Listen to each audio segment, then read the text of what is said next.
approaching the Beauharnois Locks, we stayed in Salaberry-de-Valleyfield. It's a nice little town. It's got all kinds of amenities. We stayed at the Valleyfield Marina, and we just anchored out in the bay. And it was a very calm anchorage. And we left there around 7:30 in the morning to make the trip around over to the first bridge, which opens at 9. It took us about an hour. And we just did some loops for about a half an hour while we waited for the bridge to open in the emergency anchorage in front of it. There's actually 3 bridges approaching from the west. Port Laroque is a vertical lift bridge. That's the furthest to the west, closest to Salaberry-de-Valleyfield. And then there's Pont Saint-Louis-de-Gonzague, which is another vertical lift bridge just east of the Laroque Bridge. So the Laroque Bridge opens at 9, and then the Pont Saint-Louis-de-Gonzague opens at 9:45. And that's just enough time to get down to the Pont de Canal du Beauharnois, which is the fixed bridge, just before the Beauharnois Locks, easily by 11 a.m. This is just the emergency anchoring location. The river current here is about 3 knots at times, so it's pretty quick. And if you have an engine failure, you're going to slide into that bridge. So they have this emergency anchoring off to the side of the canal, and it's still pretty deep. It's like 30 to 50 feet deep in places, and you just drop your anchor and hang out here. We just did rotations in this area for roughly half an hour as we got there early for the bridge.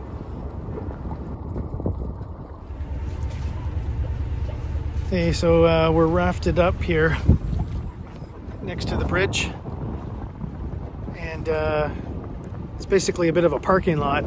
People just waiting. There's another boat there, so I counted 9 boats here going through the locks today. So we're just waiting for this bridge to open. Opens at 9, and the next one past it opens at 9:45, and then we get to the Beauharnois Lock. Flashing red, bridge is lifting. Good to go. And at that end, they've got cars blocked off totally from the bridge.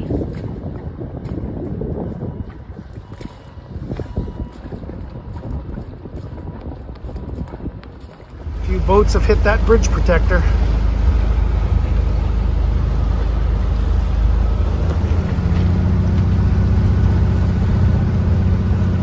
Green means go.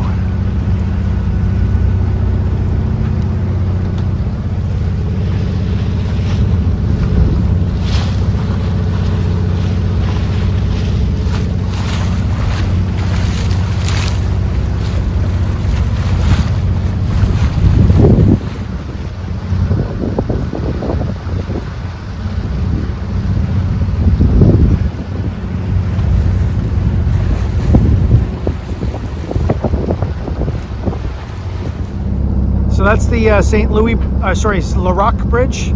That's the first bridge, and it opens at 9.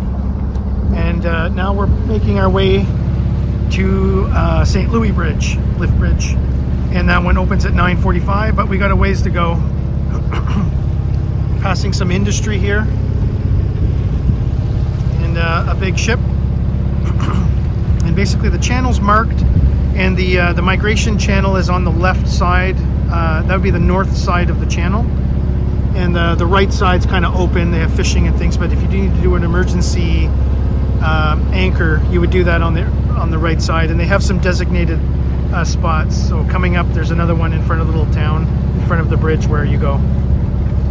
So there's the first sighting of the St. Louis lift bridge, and it took us about 20 minutes to make it to the entrance of the channel and the emergency anchoring area. So it's not a long passage.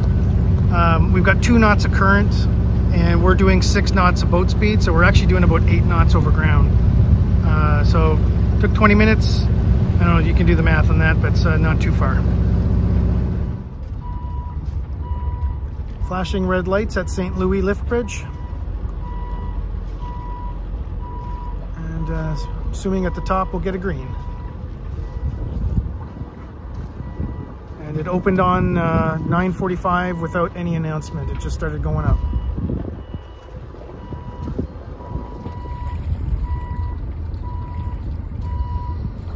Last few feet at the top there, eh? flashing red. Oh, changed to green. No more beeping. Green means go.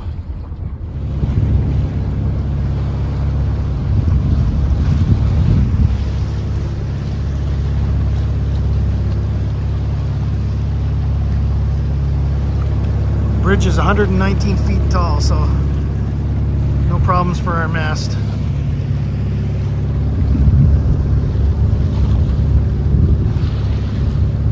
The current here is still 2 knots, so it's lots of current.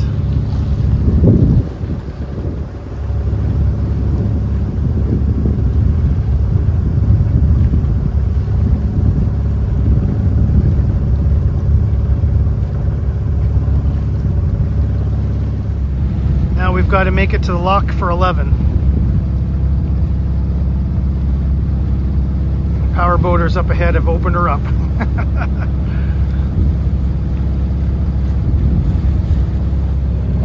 So all the locks coming down the St. Lawrence are on the starboard side, but coming into Beauharnois, they're on the port side.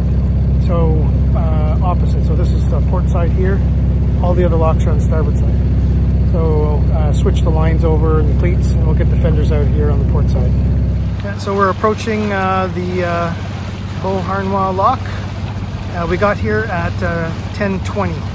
We're powering at about 6 knots. So we have to go to the pleasure dock and then check in. There's a phone on dock somewhere, so we've got to go there first, announce ourselves, and then they'll let us know when to go in on channel 68. But I imagine with all the other boats here, it'll be obvious when we got to go in. So we're still out about a half nautical mile. Coming in on the left side, this is the pleasure craft door. There's a bridge going across there as well, so that would have to be lifted out of the way for us to get through there. So after leaving the pleasure dock, they said over the speaker, "Come on in." Next on our journey down the St. Lawrence Seaway, we arrive at the Beauharnois Locks. These 2 locks are situated on the Beauharnois Canal, just southwest of Montreal, and are vital components of the Seaway's infrastructure, allowing vessels to safely navigate the elevation changes between Lake St. Louis and Lake St. Francis. The Beauharnois Locks were completed in 1932 as part of the construction of the Beauharnois Canal, but they were later incorporated into the St. Lawrence Seaway system when the Seaway opened in 1959.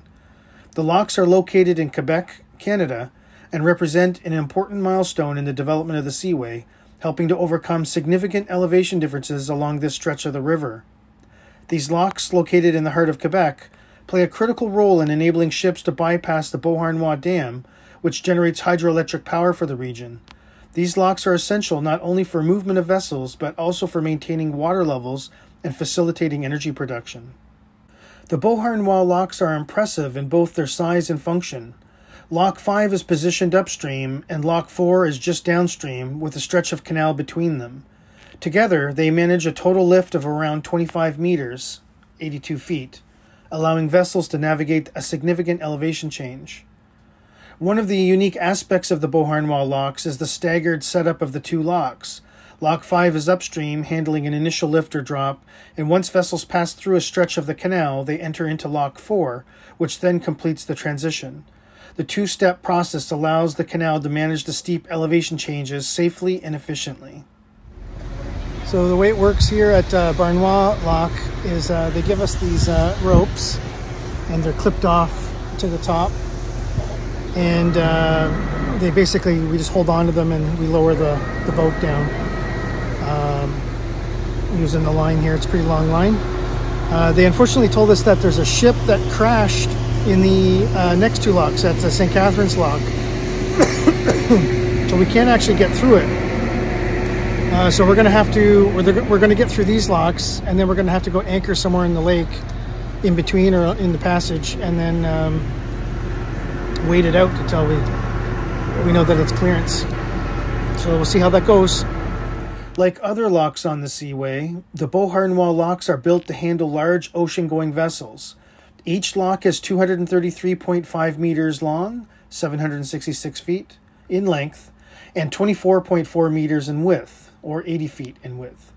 These dimensions allow the locks to accommodate ships as long as 225.5 meters, 740 feet, and as wide as 23.8 meters, 78 feet, making them suitable for the largest vessels transitioning the Seaway. The total lift of the two locks combined is approximately 25 meters, with Lock 5 contributing to a lift of 12.5 meters, it's about 41 feet, and Lock 4 contributing to another 12.5 meters and another 41 feet. This allows ships to safely transition between the varying water levels in this section of the Seaway. The Beauharnois Locks, like other locks on the Seaway, operate 24 hours a day during the navigation season, which typically runs from late March to late December.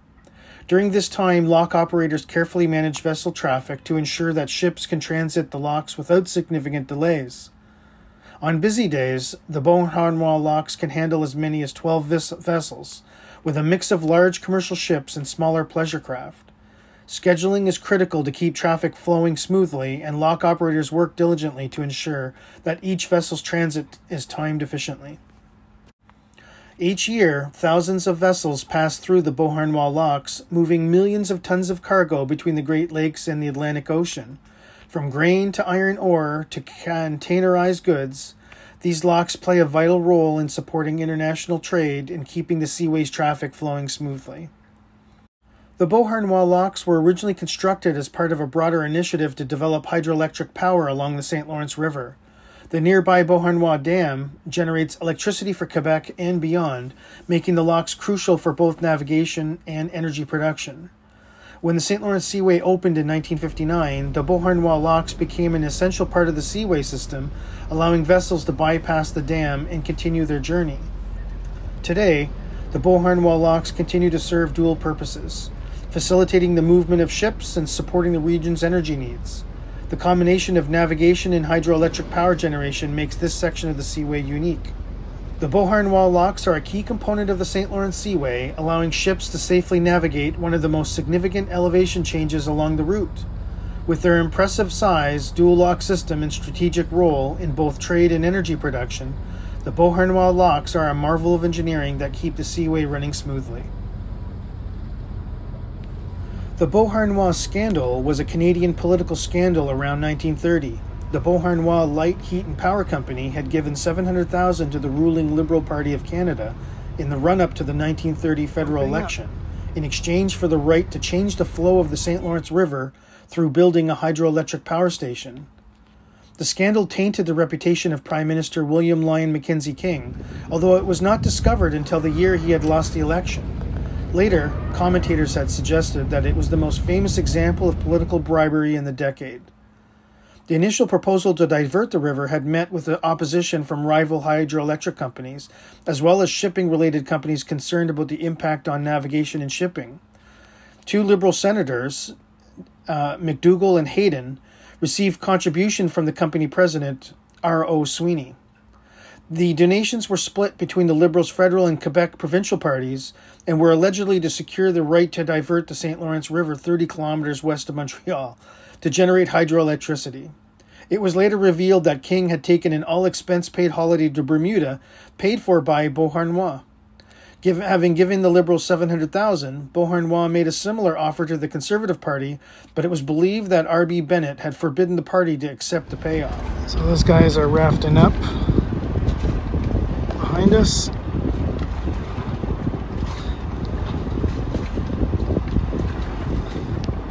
He's a pretty good captain, that one there. He's got her down to a dime.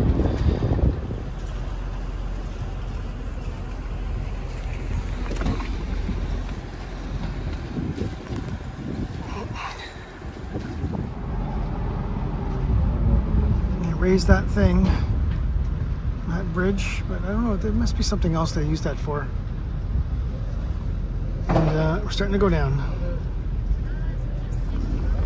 When you're going to be down, we're not going to bring up the cord because we have to go to another boat. Oh, okay. So you just can let them. Just let them hang. Yeah. Beauharnois Lock number 3. We're going down.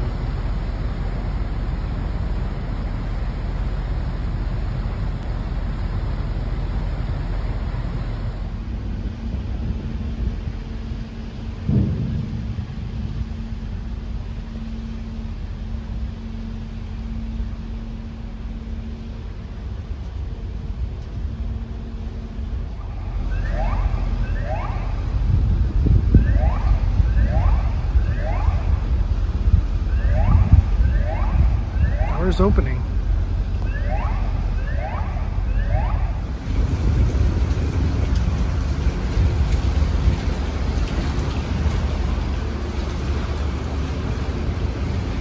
It's about 45 feet down.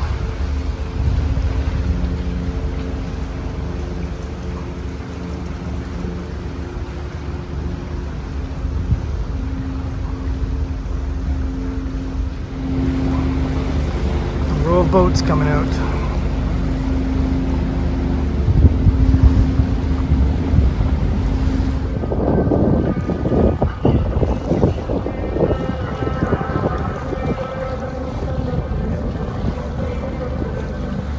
So it looks like that's the ship that's sideways in the channel that we need to go through. So we're going to just anchor off to the right there. We should be able to find a spot, I think, to get in. And we can wait it out. Hopefully it's a sheltered enough location there. We'll see. So that's the ship, basically blocking the whole channel.